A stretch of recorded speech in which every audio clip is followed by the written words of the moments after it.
January 1945. The Ardennes forest lay under a hard winter sky. Snow muted the sound of artillery, but not the suffering. The Battle of the Bulge was still grinding forward in pockets, leaving behind splintered trees, torn earth, and men scattered. Where they had fallen, near a shallow roadside ditch, an American aid station worked in near silence. Canvas stretched between frozen pines. A Red Cross flag hung stiff in the cold air. Inside, a U.S. Army medic knelt over a wounded soldier in a gray uniform. The man's field gray coat was cut open. A dark stain spread beneath the bandages. The medic's hands moved quickly. Morphine, gauze, pressure to stop the bleeding. Boots. Approached a German officer, recently captured, watched under guard, his gaze fixed on the scene before him. An American treating a German casualty with the same urgency given to his own, on a battlefield built on destroying the enemy. This small act followed a different rulebook, one written long before the snow began to fall. That rulebook, and the men who followed it, shaped a lesser-known side of the war, long before American medics stepped onto European soil. The rules guiding their actions had already been written. The 1929 Geneva Convention established that wounded soldiers, regardless of nationality, were to be collected and treated without discrimination. Medical personnel, hospitals, and evacuation vehicles bearing the Red Cross emblem were to be respected as neutral. In theory, these protections stood above the conflict itself, a fragile layer of humanity placed over industrialized warfare. The United States Army Medical Department entered the Second World War with those principles embedded in its doctrine. Medics were trained not only in trauma care, but in battlefield ethics. Their instruction emphasized one constant: treat the wounded who could be reached, friend or foe. By 1944, the scale of war tested those ideals daily. The Allied invasion of Normandy in June opened a relentless Western front. Casualties rose quickly. On Omaha Beach alone, thousands were killed or wounded in hours. Medics landed alongside infantry, carrying little more than bandages, sulfur powder, morphine syringes, and collapsible litters. They were not frontline fighters. Most carried no weapon. Their protection relied on the visibility of the Red Cross, Brassard and the shared understanding that medical workers were not targets. Yet the battlefield rarely honored symbols perfectly. Shells did not distinguish between rifleman and medic. Snipers did not always spare armbands. Despite this, medics moved forward. Their survival rates were lower than many support roles because they worked where fire was heaviest, where wounded men cried out. As Allied forces pushed through France and Belgium, field hospitals followed. Evacuation chains were organized with precision. A wounded soldier moved from the front-line medic to a battalion aid station, then to a clearing station, and finally to a general hospital further from combat. German wounded, when captured or found, entered the same chain. For many American soldiers, this practice felt natural. For others hardened by loss, it could feel complicated. But for the medical corps, the policy remained unchanged. Care was not a reward. It was a duty. By late 1944, as the war approached Germany's borders, The number of enemy wounded in Allied hands increased.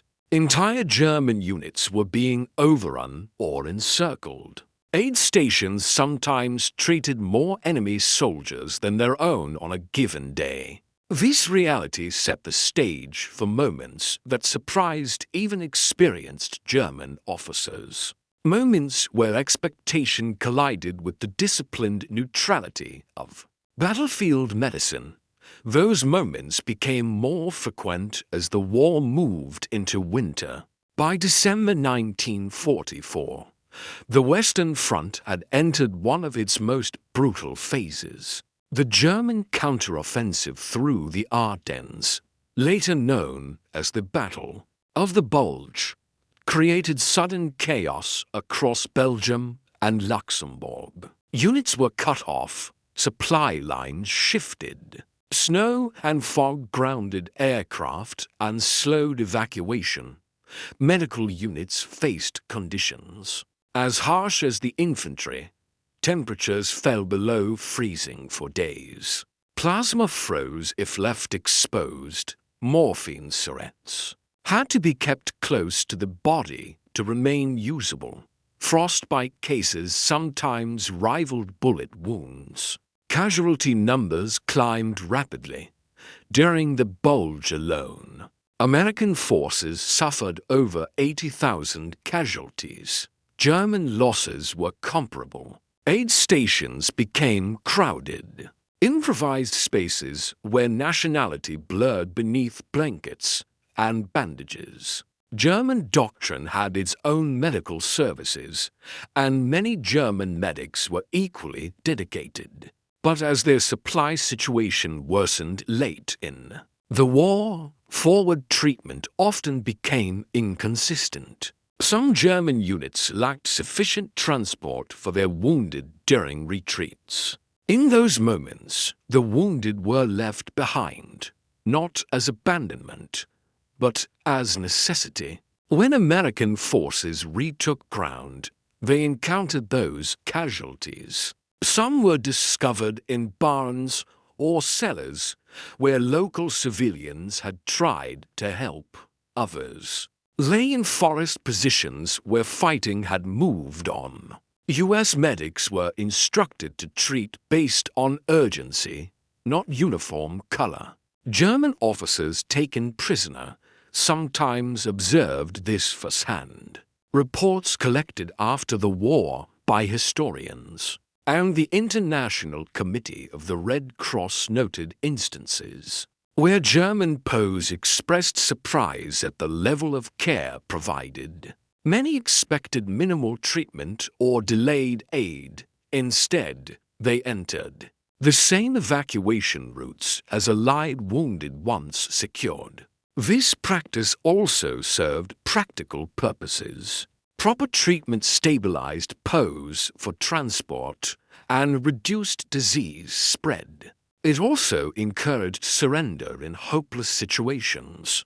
A wounded soldier who believed he would be treated was more likely to lay down arms. Yet for the medics at ground level, policy and strategy felt distant. Their world was measured in heartbeats, bleeding rates, and minutes before shock set in.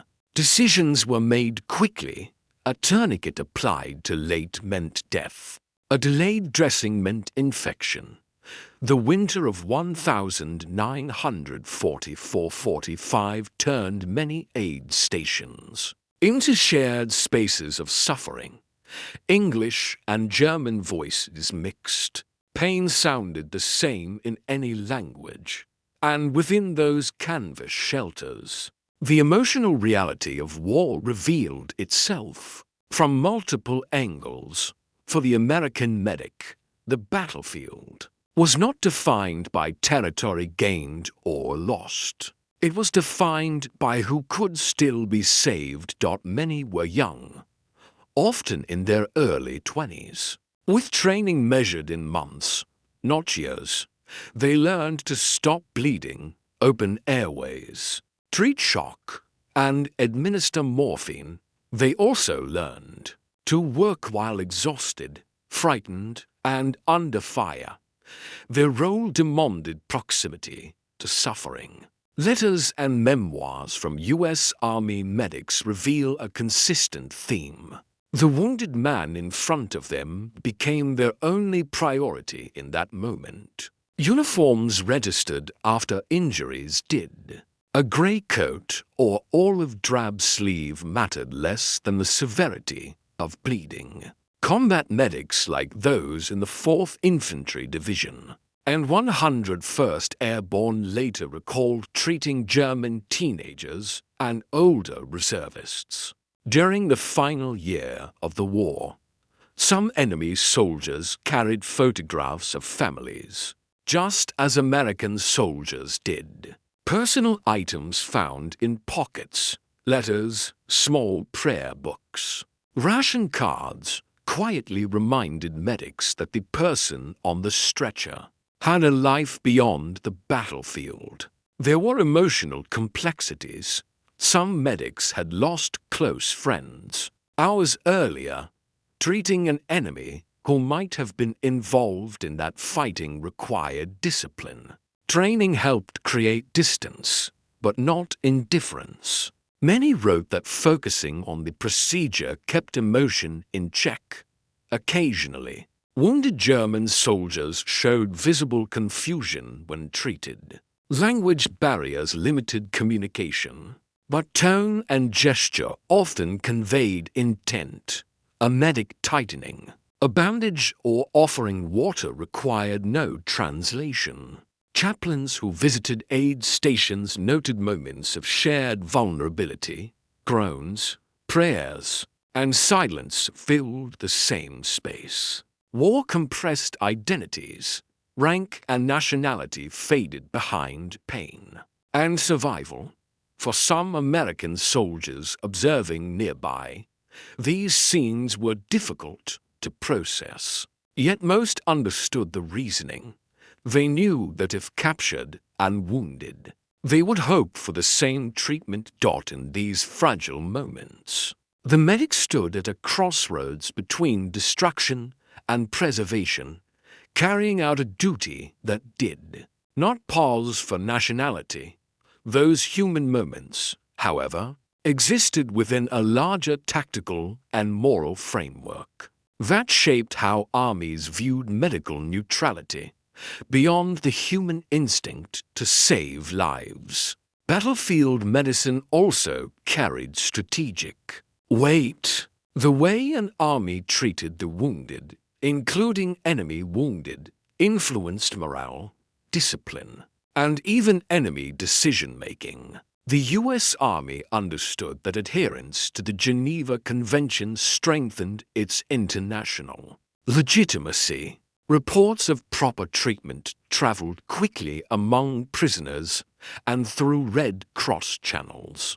German soldiers who surrendered sometimes did so believing they would receive medical care if injured, in a war increasingly turning against Germany. After 1944, that expectation mattered. Medical neutrality also protected American personnel. When both sides largely respected Red Cross markings, evacuation routes became safer. Though violations occurred on all fronts, Western Front engagements generally saw higher compliance compared to other theaters. German and American medical units occasionally coordinated informal ceasefires to retrieve wounded, especially in static or isolated sectors. From a logistical standpoint, treating wounded reduced disease risks. Untreated injuries could lead to infections that spread in crowded holding areas. Stabilized prisoners were easier to transport and interrogate. Humane care aligned with practical outcomes. German officers captured in late 1944 and 1945 sometimes recorded their impressions. During post-war interviews, several noted that American medical services were well supplied and organized compared to Germany's strained system in the final year. By then, shortages in fuel, vehicles, and trained personnel limited German evacuation capabilities. American aid stations, though overwhelmed, often had better access to plasma, antibiotics like sulfur drugs, and transport. There was also a moral dimension shaped by leadership. Allied command consistently reinforced the rules of war to maintain discipline. Mistreatment of wounded enemies could invite retaliation and erode order. Clear standards reduced ambiguity in chaotic conditions. Still, reality was imperfect. Not every battlefield moment allowed ideal care. Active fire, limited manpower, or tactical priorities sometimes delayed treatment. But doctrine remained clear. Once secured, wounded enemy soldiers were to be treated according to urgency. This framework set the conditions for moments when the principles of medical neutrality would be tested under the most intense circumstances. Moments where the outcome of a single decision carried both human and historical weight. Those moments would emerge sharply during the winter battles that followed January 1945. The Ardennes offensive was losing momentum, but the fighting had not softened. In sectors near Bastogne and Houffalize, small engagements still erupted between retreating German units and advancing Allied forces. Forest roads became choke points. Ambushes were common. Casualties followed every clash. Near one such road network, a battalion aid station operated from a commandeered farmhouse.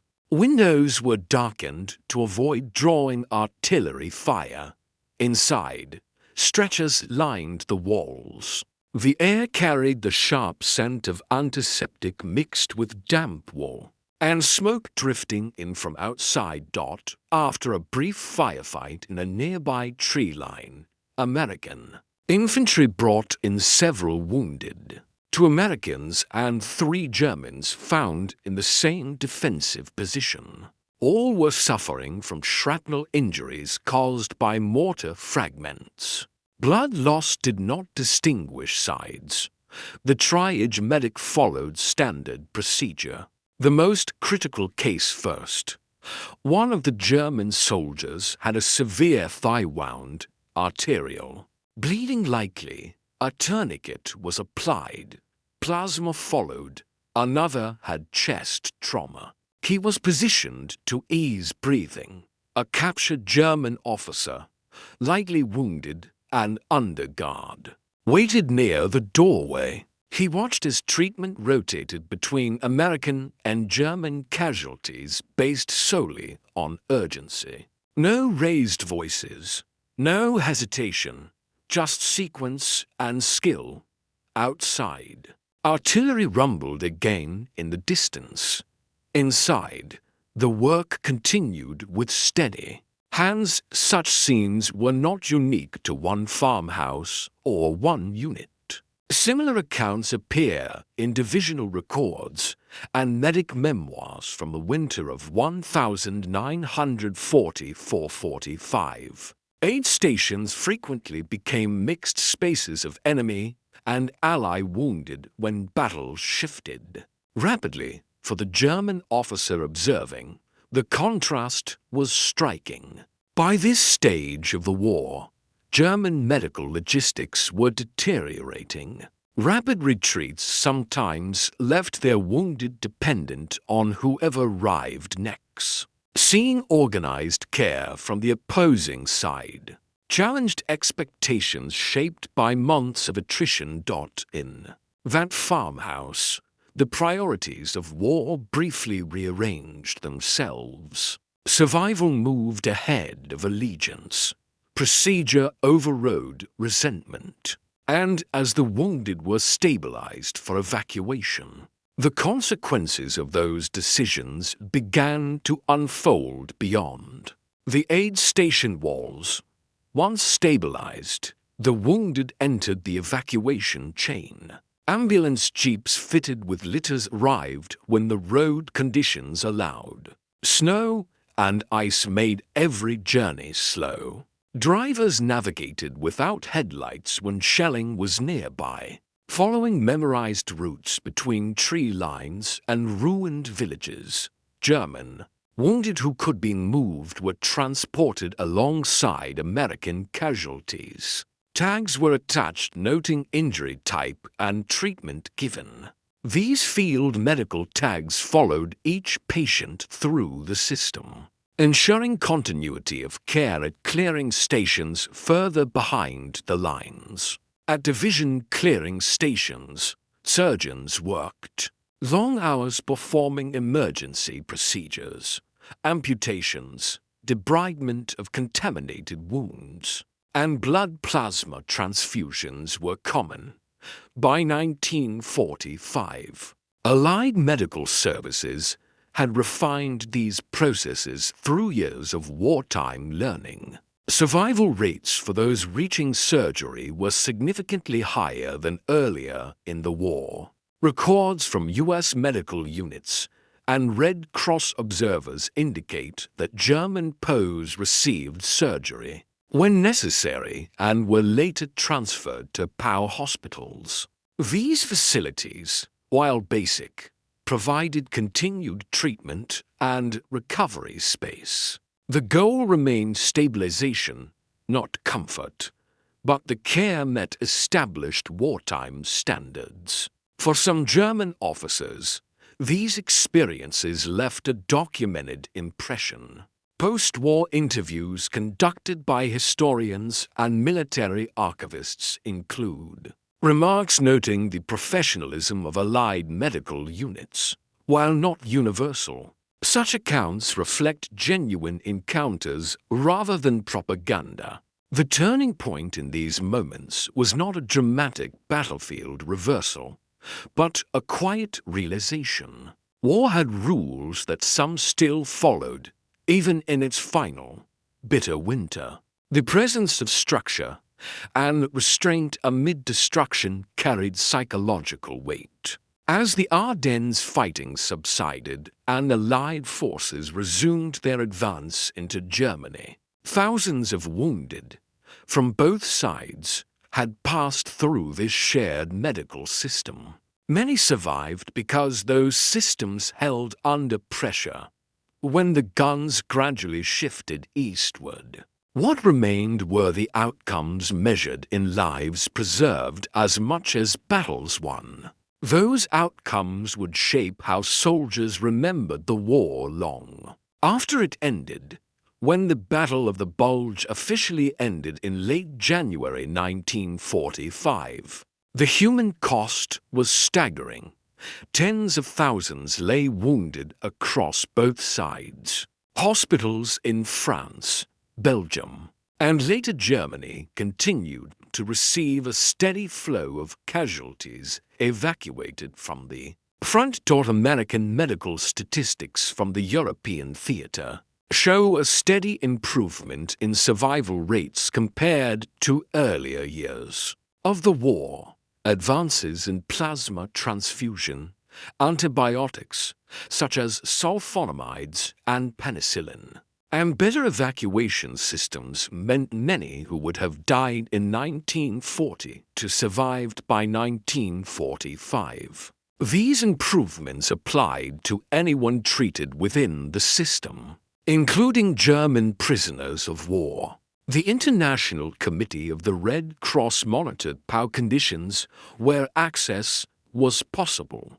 Reports from late-war Western Front camps noted that wounded prisoners often arrived already treated by frontline medics. While camp conditions varied and wartime shortages affected all sides, medical care generally followed Geneva Convention requirements. In the Western Allied zones, German POW testimonies collected After the war frequently mentioned first contact, with allied care occurring at the aid station level.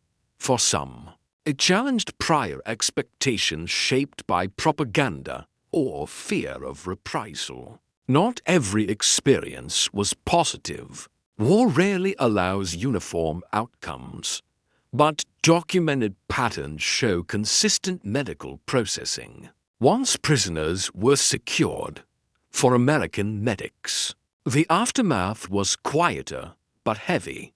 Many carried memories of faces rather than flags. Wartime letters and post-war interviews reflect a recurring thought. They remembered the wounded. They could not save more than those they did. The identity of the patient mattered less over time than the outcome. The medical system had done what it was built to do: preserve life where possible amid destruction. Yet the long-term consequences of these actions would extend beyond survival. Statistics influencing how former enemies viewed one another after the guns fell silent. In the months following the Ardennes offensive, surviving German soldiers who had received frontline care from American medics returned to captivity or were eventually released after the war. Many spoke in post-war interviews about the unexpected professionalism and efficiency they encountered. Officers, in particular, expressed a mixture of disbelief and grudging respect. The notion that the enemy could uphold medical ethics under fire contrasted sharply with their own experiences, where shortages and battlefield chaos often forced harsh decisions. The survival of these soldiers had measurable consequences. Wounded POWs who might have died on the battlefield were instead transported to POW hospitals, where further surgery and rehabilitation were possible. Reports from the U.S. Army Medical Department indicate that the mortality rate among German POWs treated at American hospitals was significantly lower than among those left in unsecured positions or untreated in retreat zones. Survival meant that thousands of individuals lived to witness the end of the war and participate in the post-war reconstruction of Europe. These acts of medical neutrality also influenced the attitudes of veterans on both sides. American medics recalled their actions as a professional duty, yet often noted the human impact in personal diaries and letters. German soldiers, in turn, remembered the unexpected care, sometimes describing it as the first moment of humanity they had experienced. On the Western Front, this mutual, though asymmetrical, recognition created a quiet but enduring respect that persisted long after the fighting ceased. Beyond personal memory, these events helped shape post-war policy. The treatment of wounded enemy soldiers reinforced the importance of adherence to international conventions and became part of broader discussions on humanitarian law. The ability of medics to operate effectively under fire while upholding moral and legal standards highlighted how discipline and training could maintain humanity even amid total war. By the time Allied forces advanced into central Germany, thousands of lives had been preserved not through strategic maneuver or artillery dominance, but through the steady hands and professional commitment of medics. These outcomes underscored a vital lesson. Even in the devastation of modern war, adherence to ethical codes could save lives, shape reputations, and leave a legacy that survived far beyond the battlefield. The stage was now set for reflection on what these actions meant for history, warfare, and humanity itself. War is often measured in victories and losses, in territory gained and lives lost. Yet, within the chaos of winter forests, bombed villages, and frozen roads, a quieter truth emerged. The preservation of life can become its own battlefield. American medics, facing the same artillery, sniper fire, and exhaustion as the soldiers around them, acted according to principles that transcended nationality. They applied skill and compassion where destruction had no pause, offering care to both friend and enemy alike. The astonishment of German officers was not simply at competence, but at the moral consistency displayed under the worst conditions. It was a reminder that even amidst industrialized violence, humanity could assert itself. These moments, small, measured, and painstakingly precise, became testaments to the possibility of restraint, to the idea that ethical conduct need not vanish in the face of total war. In the broader sweep of history, these acts contributed quietly to the post-war understanding of what it means to conduct conflict within recognized bounds. They shaped post-war conventions, influenced the treatment of prisoners, and left lasting impressions on those who survived. Veterans carried these memories home, their experiences informing future generations about the balance between duty and conscience. Ultimately, the story of medics tending to the wounded of both sides reminds us that history is not defined only by battles won, but by the moments when courage manifests not through destruction, but through care. Even as armies advanced and retreated, the hands that stopped blood and eased pain left a quieter, enduring mark on humanity, a reminder that in war, compassion can survive, and sometimes it is the quietest victories that echo the longest.